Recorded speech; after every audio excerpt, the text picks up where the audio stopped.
Hello friends, welcome to your channel of stories, and to a new video.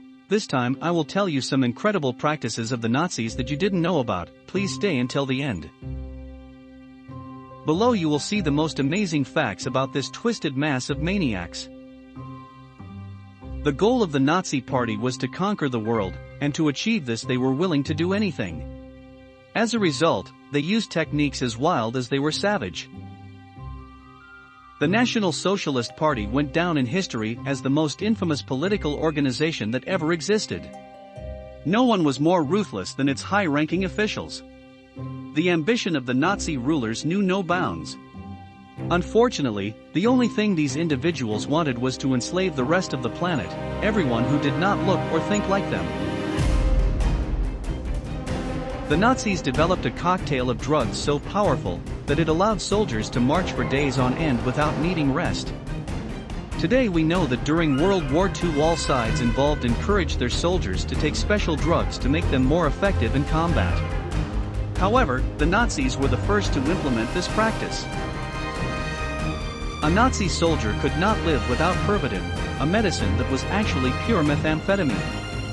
Many historians credit this miracle drug for the sweeping march of the Wehrmacht at the beginning of the war. Later, when the other countries evened the field, the Nazis came up with a new, even more powerful substance.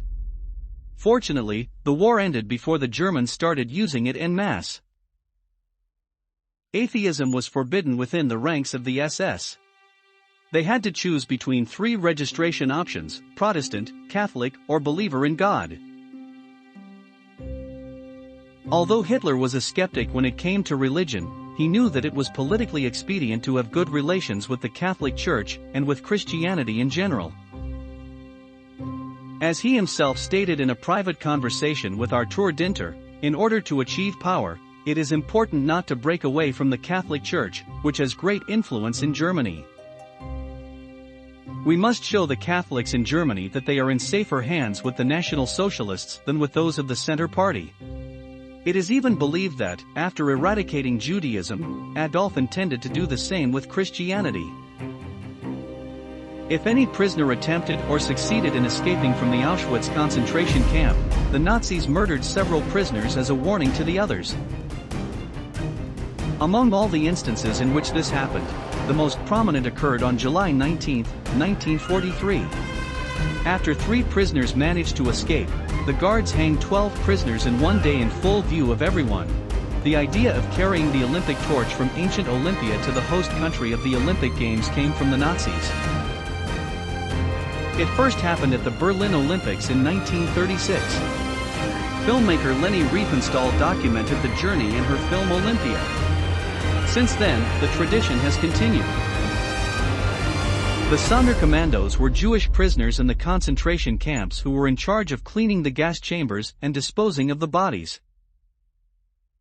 Not content to be annihilating an entire race, the Nazis forced the most physically capable prisoners to clean the gas chambers, dispose of the bodies by loading them into incinerators and then dumping the ashes into the sea.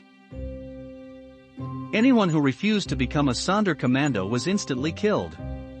They received some benefits: better food, normal clothing, spring mattresses, but the trauma of actively participating in the mass murder of your friends, neighbors and compatriots is unparalleled. The hell these men endured is portrayed in the excellent film Son of Saul. The Nazis attempted to cure homosexuality by forcing hundreds of men to have sex with sex slaves. In 1942, National Socialist Party leaders thought it would be a good idea to put brothels in concentration camps to encourage prisoners to work harder. Women from other camps served as sex slaves. They were also used to try to cure homosexuality. At Heinrich Himmler's initiative, homosexual prisoners were to visit brothels once a week until they realized that their sexual orientation was unnatural. After the end of World War II, more than 7,000 Nazi sympathizers committed suicide. Hitler represented not only his party, but millions of people who saw him as a hope for a way out of the crisis Germany had entered after being brutally defeated in World War I. When Fuller's death became public, thousands decided to take their own lives. When the Fuller's death became public, thousands decided to take their own lives. The Nazis had forced civilians to give their unconditional support to the war, and when, despite all efforts, they were defeated again, many Germans, both Nazis and non-Nazis, could not conceive of a future where the Third Reich did not exist. Nazi Germany was the first nation to ban animal experimentation. Ironically, the Nazis banned animal experimentation, but did not care in the least about experimenting on humans. From the limits of the irrational and cruel, hundreds of bizarre experiments were carried out using members of races they considered inferior. Despite being liberated from the concentration camps by the Allies, tens of thousands of prisoners died within days of their release.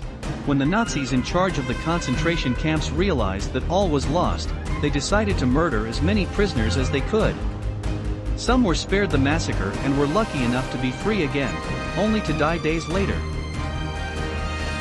They were malnourished, sick and too weak.